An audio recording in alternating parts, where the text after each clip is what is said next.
Good afternoon. Today, I'm going to present one interesting case done almost 2 years back, where we have done paravalvular device closure in an 11-year-old child who has undergone surgery for mitral valve twice. The case is like this: an 11-year-old child, female child, had undergone a partial AV canal defect repair through sternotomy in 9/2017. There was a Dacron patch closure of ostium primum ASD, and the cleft AML was repaired. He was discharged with a mild mitral regurgitation. Gradually, however, the patient developed shortness of breath over 1 year of period. Approximately 1.5 years after the initial surgery, he was found to have severe mitral regurgitation, severe pulmonary arterial hypertension. However, the LV function was good. Despite optimal medical medication, she was in class 4 symptom. He was severely malnourished. Her weight was around 16 kilo as expected of 14 kilo. So it was planned for a redo MVR. Now for redo MVR, the issue was there are no retrosternal space. As you can see in the CT, there is no space around. So it was planned for a thoracotomy surgery of FEM bypass. The femoral artery was too small, so a graft was put to the femoral artery and it was granulated. The femoral vein was cut down, the right femoral vein was cut down, and venous conversion was done. And through a thoracotomy, a 25 millimeter St. bileaflet mechanical prosthetic valve was implanted.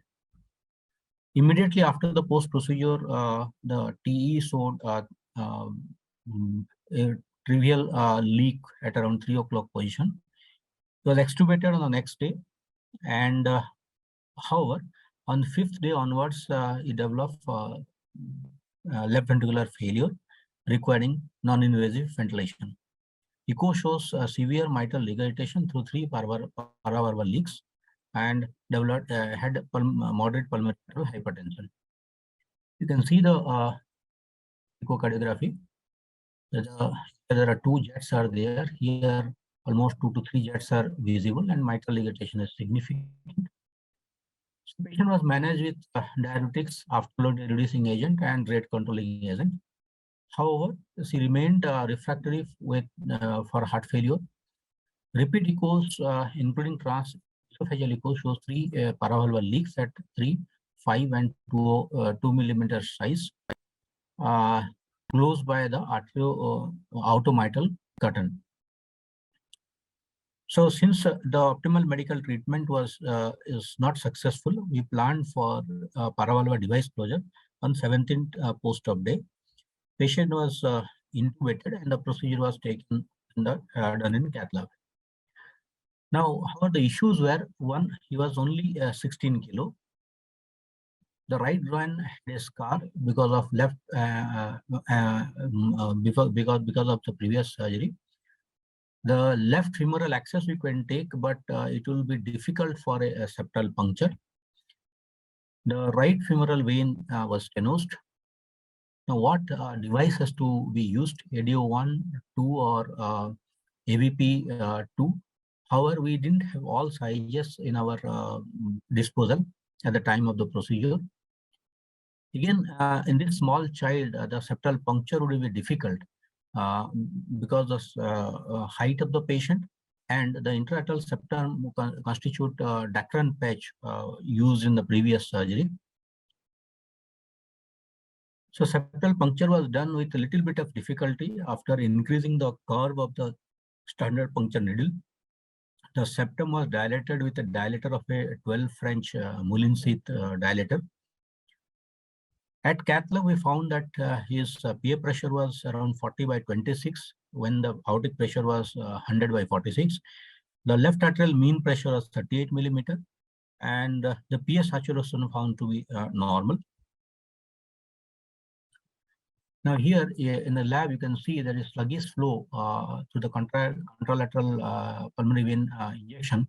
The vein is the flow is very significantly slow because of the stenosis. So once we took the puncture under fluoro guidance, we dilated it gradually with a 5 and then 7 milli French dilator, and we put the sheath. The septal puncture was done. I told you the curve was little bit increased to get an appropriate puncture. It was done under transthoracic guided echocardiography. The one of the leak was crossed to the left ventricle through the orifice to the left atrium, and the wire was parked in one of the pulmonary vein. The septal puncture was snared out, and AV loop was made. Through the venous and through the intertal septum, a 10-8 ADO 1 device was implanted.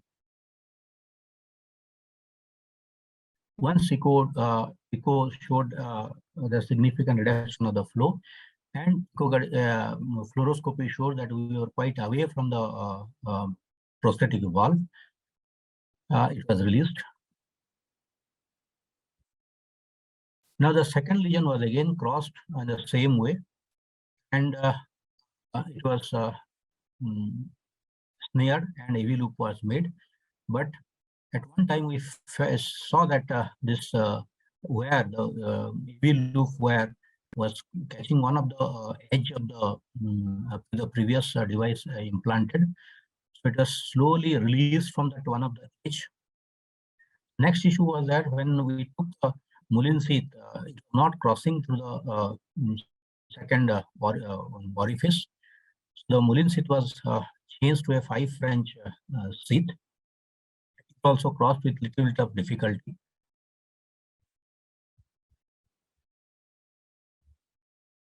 So the second device, 86 ADO 1 was deployed. This you can see the significant residual leak after the first device, and the second orifice was crossed, and it was confirmed through the transthoracic echocardiography. The second device was deployed. Again, in different angle, we saw that it is quite away from the prosthetic valve, and it was released.